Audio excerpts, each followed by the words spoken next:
o seu nome e você será uma bênção.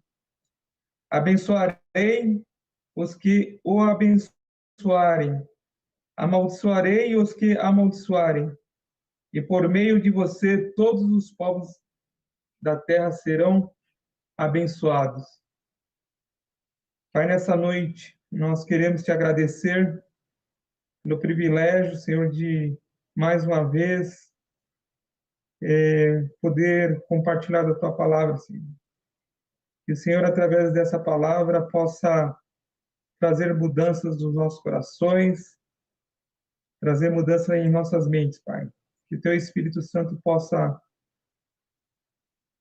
em cada morada, em cada coração, trazer o entendimento e essa palavra possa dar frutos, Pai.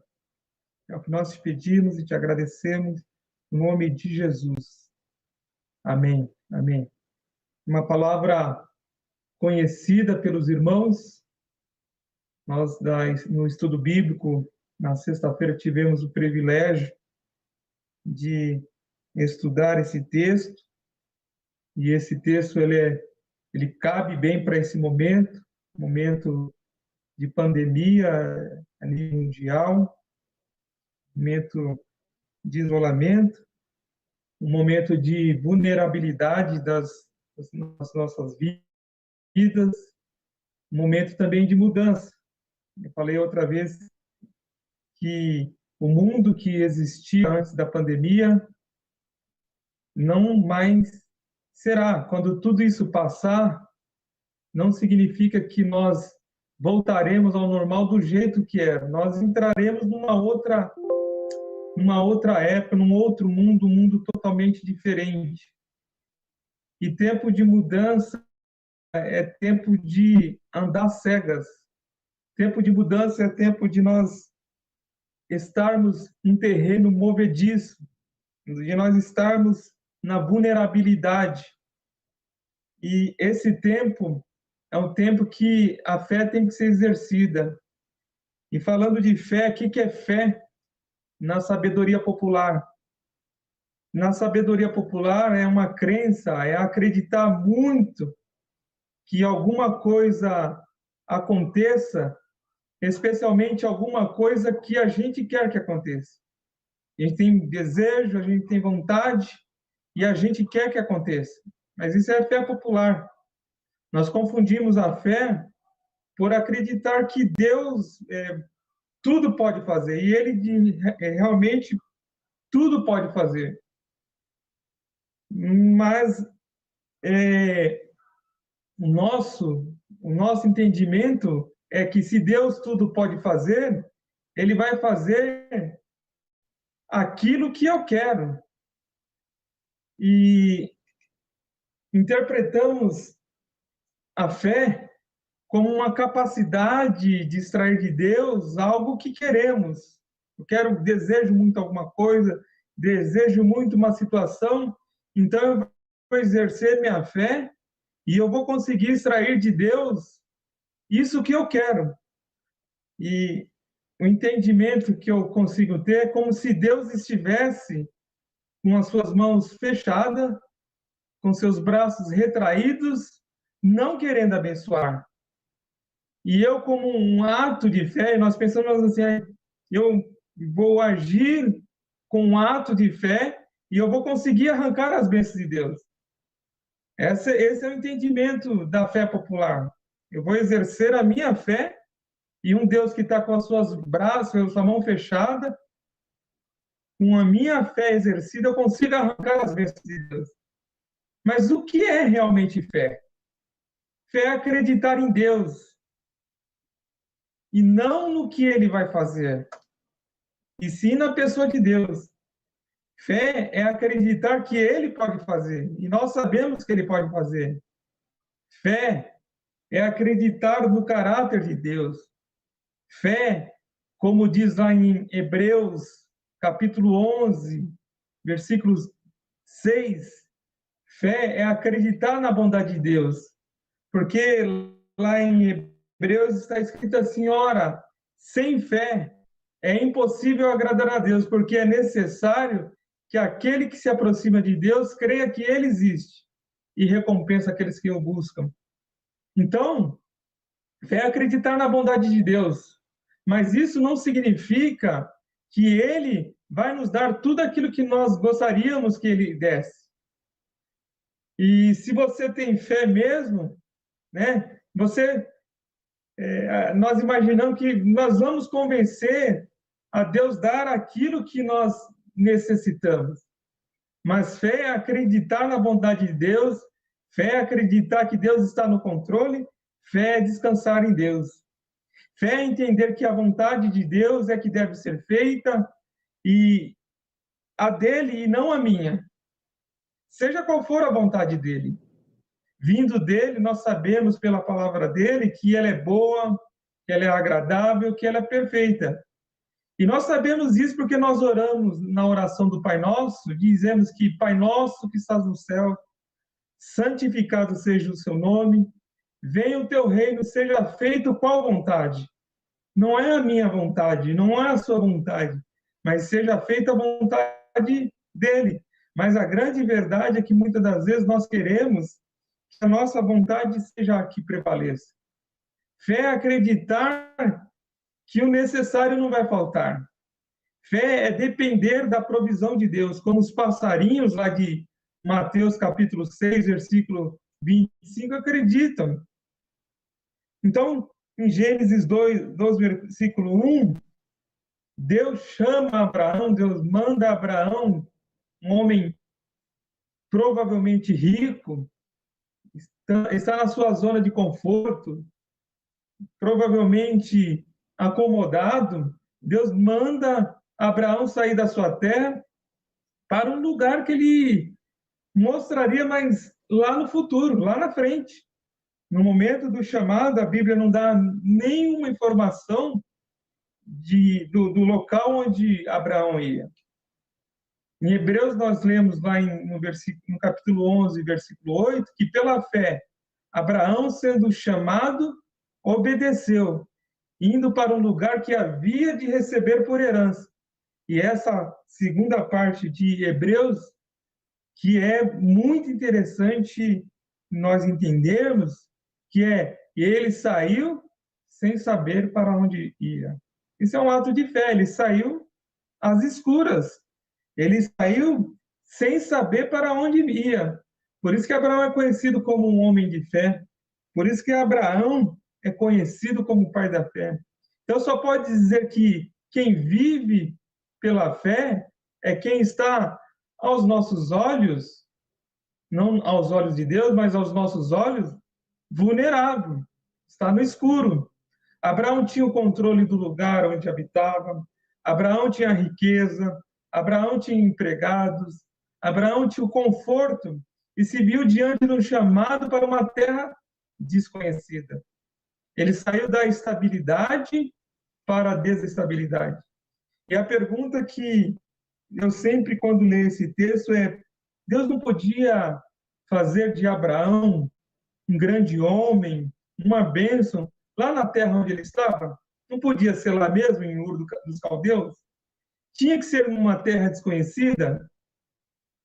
Então, a fé é essa experiência que nos é possível quando nós vemos as rédeas da vida nas mãos sendo derramada, sendo perdida, e nós não temos mais um controle, e a gente perde a ilusão de que controla alguma coisa nesse mundo.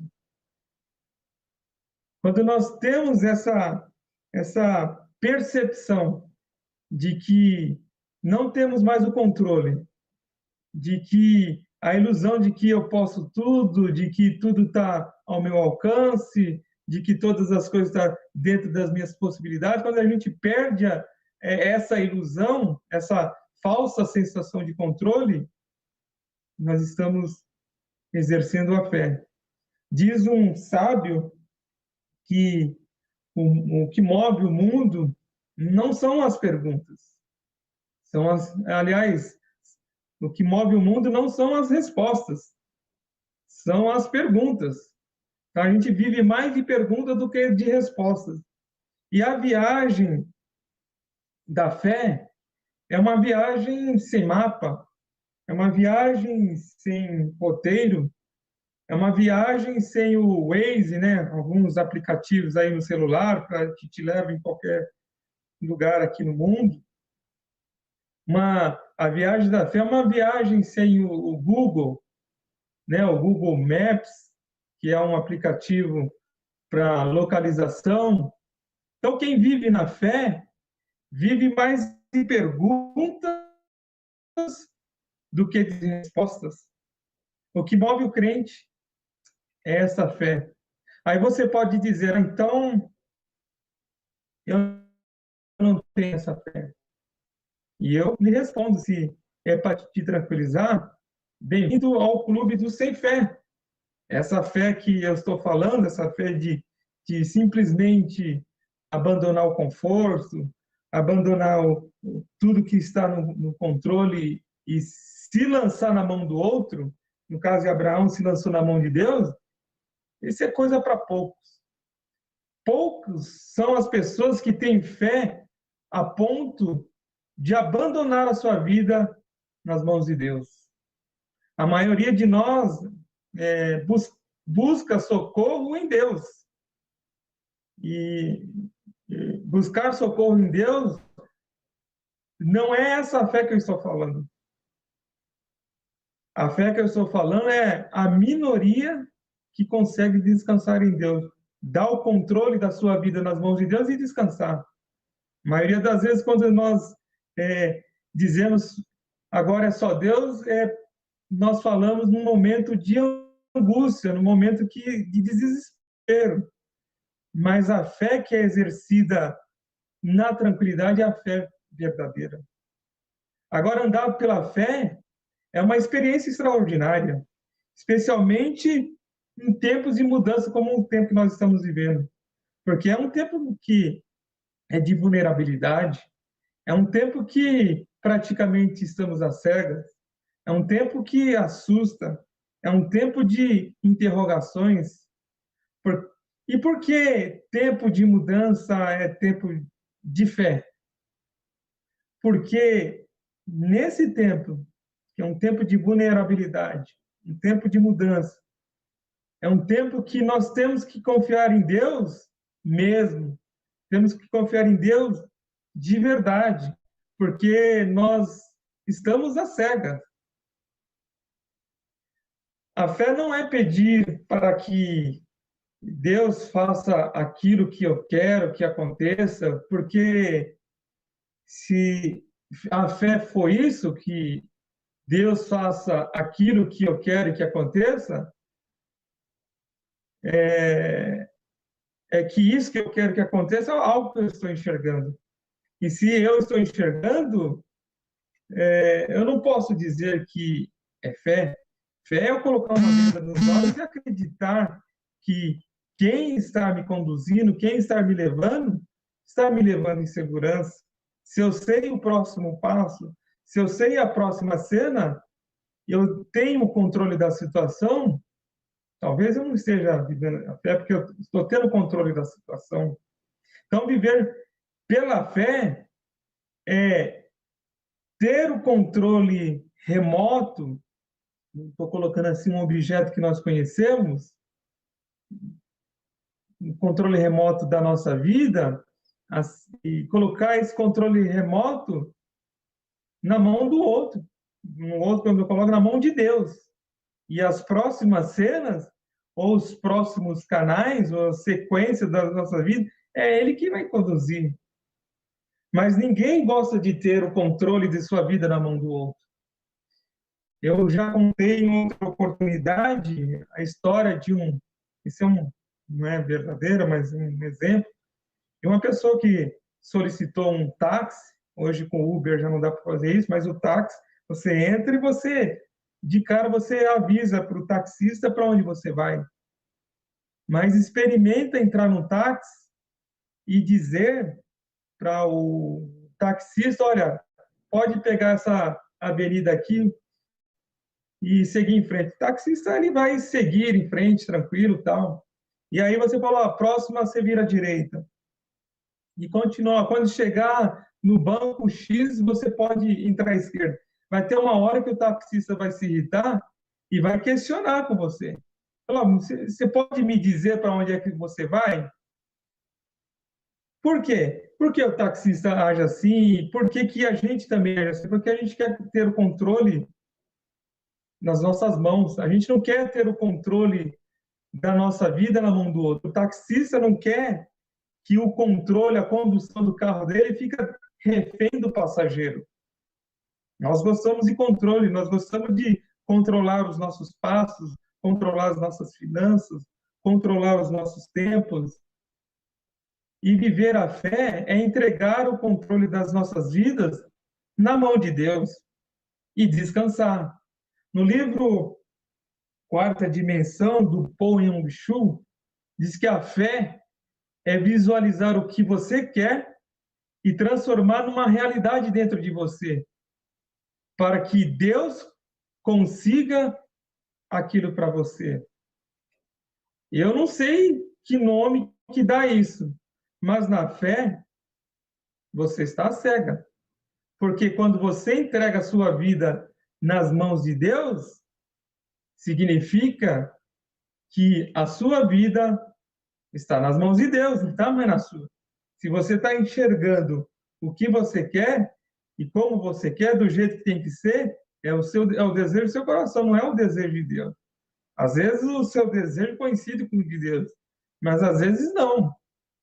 Eu lembro do pastor Aguinaldo, ainda quando estava com o pastor Denas, que o pastor Denas pediu para ele fazer um projeto, né, como conclusão de curso, do que ele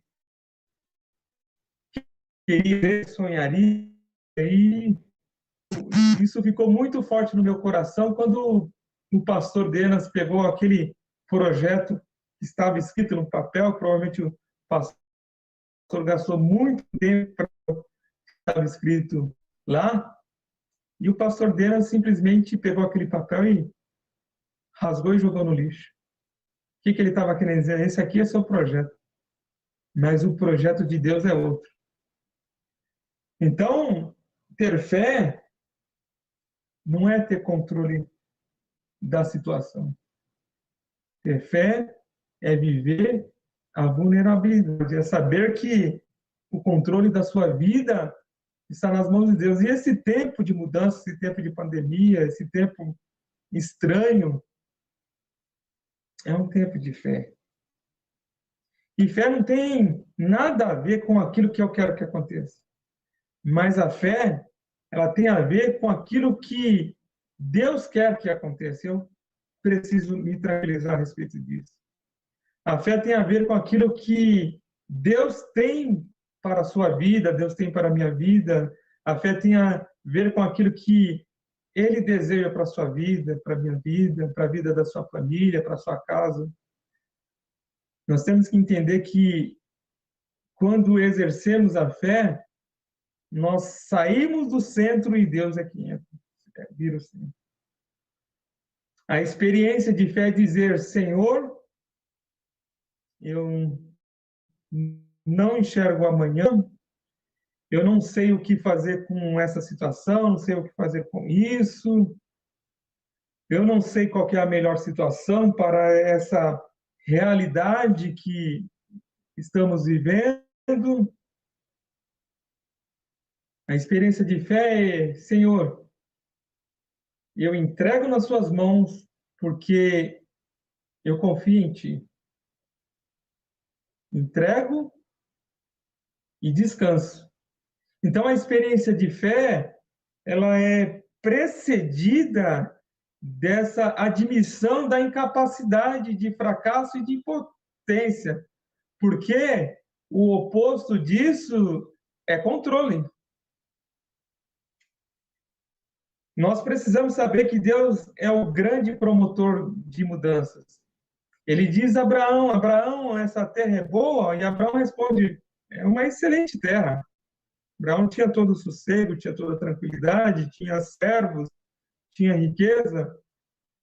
Então Deus diz a Abraão, Pois então, você vai fazer o seguinte: você vai sair da casa dos seus pais, você vai sair do meio dos seus parentes, e você, Abraão, você vai para uma outra terra.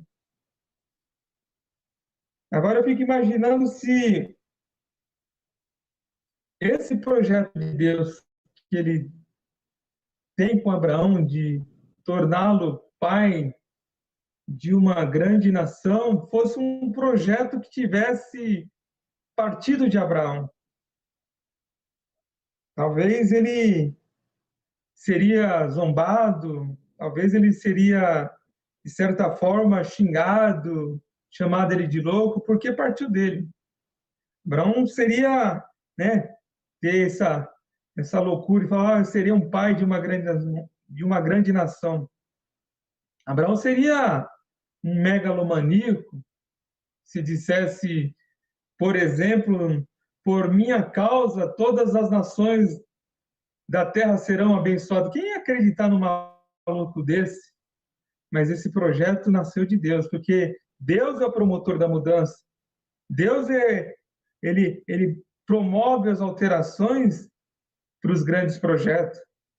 Os nossos sonhos, quando parte de nós, eles são pequenos em relação de Deus, em relação a Deus. Eles são megalomaníacos. Jeremias, capítulo 29, versículo 11, diz assim, porque eu bem sei o pensamento que tenho a respeito de vós, diz o Senhor, que são pensamentos de paz e não de mal para vos dar o fim que esperais.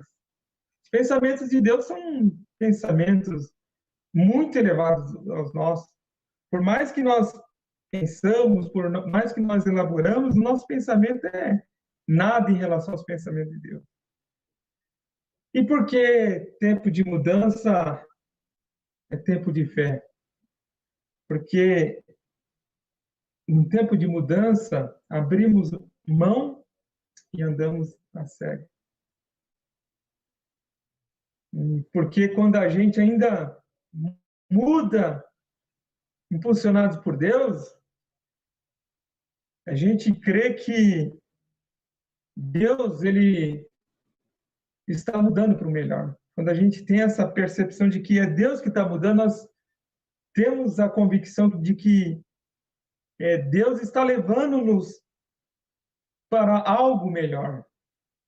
Então, quando Deus disse a Abraão, sai da sua terra e que você vai para outra terra, Abraão disse, eu entendo que disse assim consigo mesmo, com certeza essa outra terra é melhor do que essa aqui que eu estou, porque se essa fosse melhor do que a outra, ele me manteria aqui mesmo.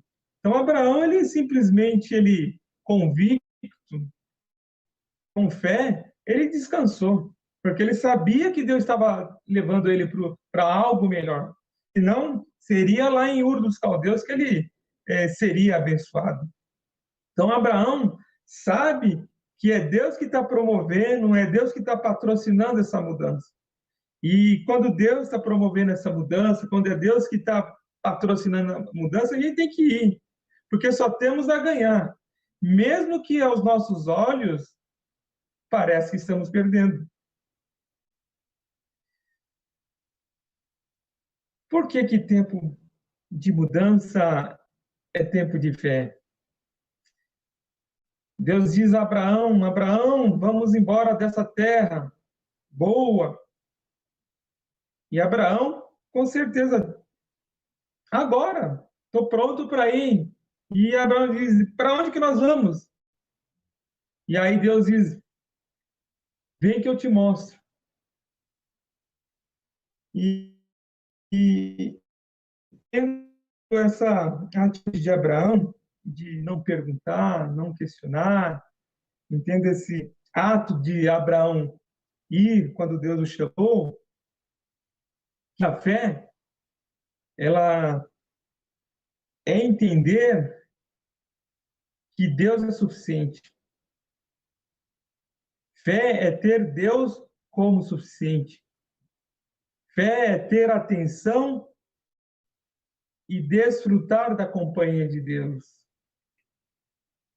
E eu entendo essa saída de Abraão, esse caminho de Abraão para a terra onde Deus o mostraria, como uma viagem. E nós já viajamos várias vezes, todo mundo, eu acredito que em algum momento da vida já viajou, e uma viagem, para ser uma viagem boa, uma viagem ótima, ela tem pelo menos 3 razões. Ela tem destino, ela tem o propósito e ela tem a companhia. Então, uma viagem, para ser boa, ela tem que ter um destino. Uma viagem, eu tenho que saber o que eu vou fazer, propósito dessa viagem, pode ser um negócio, pode ser um lazer, pode ser qualquer coisa, mas eu tenho um propósito com essa viagem. Então, destino, viagem, e uma terceira razão de uma viagem, principalmente se for uma viagem de lazer, é a companhia. Quem vai comigo? E uma viagem, ela é boa quando ela reúne essas três propostas, e essas 3 propostas elas são boas. O destino, o propósito e quem vai. Então, se esses 3 propósitos forem bons, a viagem é boa. Se o destino for ruim, a viagem não será boa. Se o que for fazer, mas mesmo que o destino seja bom e a companhia seja boa, mas o que vai fazer é ruim, a viagem se tornou ruim. E quando o destino é bom e o que vai fazer é bom, mas a companhia é ruim, a viagem ela se torna ruim.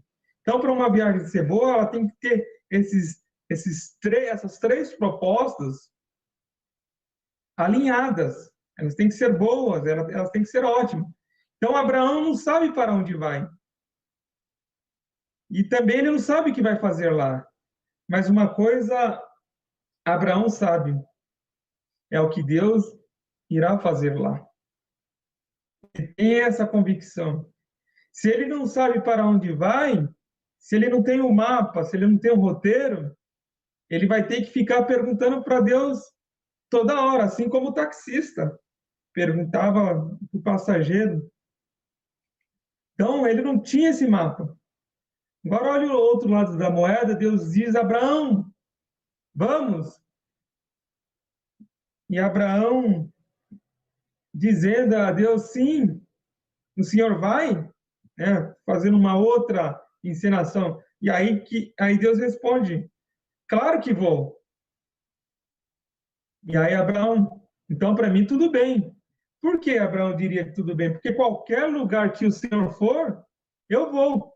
Porque o importante não é o destino, o importante não é o que eu vou fazer lá, mas o importante é que eu sei que o Senhor irá comigo. O Senhor será a minha companhia. Porque Deus é melhor que qualquer lugar. Porque Deus é melhor do que qualquer destino. Deus é melhor do que qualquer lugar. Deus é melhor do que destino. E Deus também é melhor do que qualquer propósito. Então, quando Deus é envolvido no tempo de mudança, quando eu sei que eu tenho a companhia de Deus no momento da mudança, no momento da vulnerabilidade, no momento em que as coisas não estão boas, quando o momento que estamos passando é o momento do vale da sombra da morte, mas eu sei que Deus está comigo, eu tenho que saber que eu devo descansar. Então, Deus é melhor que o lugar, Deus é melhor que o destino, e Deus é melhor que o propósito. E nós temos estudado o livro de Gênesis, e nós vimos a história de Enoque. A Bíblia diz que Enoque andou com Deus. Aí eu pergunto, Enoque andou com Deus para quê? Enoque andou com Deus quando? A Bíblia não diz por quê. Mas a Bíblia não diz por quê, porque não precisa dizer. A Bíblia diz que Enoque andou com Deus e ponto. Não precisa dizer mais nada, ponto. Enoque andou com Deus, ponto final. Isso é fé. Então a fé é: se o Senhor for comigo, não importa para onde. E não importa qual seja o propósito. Importa que o Senhor vá comigo, que o Senhor esteja comigo. E a fé, a gente vai, pega uma estrada, a gente não sabe direito qual que é essa estrada, para onde ela nos leva, e a gente vai para uma terra e a gente não sabe onde essa terra fica, nem qual terra que é, mas uma coisa a gente sabe: a terra para onde vamos é melhor do que a que estamos, porque com certeza, se não fosse melhor do que a que nós estamos, se ela não é melhor do que a que nós estamos, Deus não nos levaria para lá. Então, Abraão tinha essa certeza de que para onde Deus estava levando ele era melhor do que a terra aonde ele estava. E você pode se perguntar, e nesse caminho, e na trajetória, e nessa viagem, se a gente precisar de algo? E eu digo para você, se você precisar de algo, Jeová Jiré, Deus provedor, o Deus proverá. E nós temos a absoluta certeza que Deus está conosco. Então, qualquer que seja a circunstância do amanhã, o Senhor está conosco. E isso tem que ser suficiente. Então, quero concluir dizendo para você também não se preocupar com o futuro. Você pode dizer o que vai acontecer com o futuro. O que eu posso te dizer nessa noite, convicto da fé que a Bíblia nos apresenta, é você, no futuro, não estar na presença de Deus. O que vai acontecer no futuro é você não estar na presença de Deus. E se no futuro você sair, esse é o pior caminho. Essa é a pior decisão. Então, a mensagem dessa noite, eu já estou terminando, é uma mensagem de Deus para a sua vida, é: Deus diz o seguinte para você: fica na minha presença. Porque se você ficar na minha presença, aí você está seguro. Não importa a circunstância, não importa o momento, não importa o lugar para onde vai, não importa o propósito, importa a companhia. Então, fica na minha presença, diz Jeová Jiré. E aí está a sua segurança. E isso é andar pela fé. É saber que temos a companhia de Deus. Saber que eu posso estar passando pelos campos verdejantes, onde tudo está florido, mas eu também posso estar passando pelo vale da sombra da morte. Mas eu sei que Deus está comigo. Então, essa é a segurança que o crente tem que ter, de saber que a presença de Deus é suficiente. Ficar na presença de Deus é segurança. Ficar na presença de Deus é andar pela fé. Essa é a mensagem para você no dia de hoje. E eu peço para você, aí na sua casa, onde você esteja, você possa fechar os seus olhos e concordar comigo nessa oração. Pai, nós somos gratos a Ti, ó Pai, porque as Tuas mãos é sobre as nossas vidas. Esse momento que nós estamos passando, um momento difícil, um momento complicado, é um momento de vulnerabilidade. Mas a Tua palavra, ela nos diz que a nossa segurança é saber que estamos em Sua companhia. Senhor, guarda o nosso coração, guarda a nossa mente para nunca desviarmos do Teu caminho. Ó Pai querido, eu oro pela vida de cada alma de cada irmão que está ouvindo essa mensagem, que o Senhor possa colocar essa convicção no coração dele de saber que a segurança não é a finança, a segurança não é a saúde, a segurança não é o emprego, a segurança não são as riquezas, mas a segurança está na sua presença, Pai. Senhor, ajude-nos a permanecer com essa fé de saber que o Senhor é quem nos guarda, que o Senhor é quem nos conduz, que o Senhor está sempre conosco, Pai. Em nome do teu Filho Jesus. Amém. Amém. Irmãos, que os irmãos tenham uma boa semana, que os irmãos possam ter êxito naquilo que forem fazer. E agora vou impetrar a bênção apostólica. Amém? Que o amor de Deus, a graça do nosso Senhor Jesus Cristo, a comunhão e a consolação do Espírito Santo de Deus seja com todo o povo de Deus, e todos dizem amém. Fica com Deus. Um grande beijo a todos. Amém.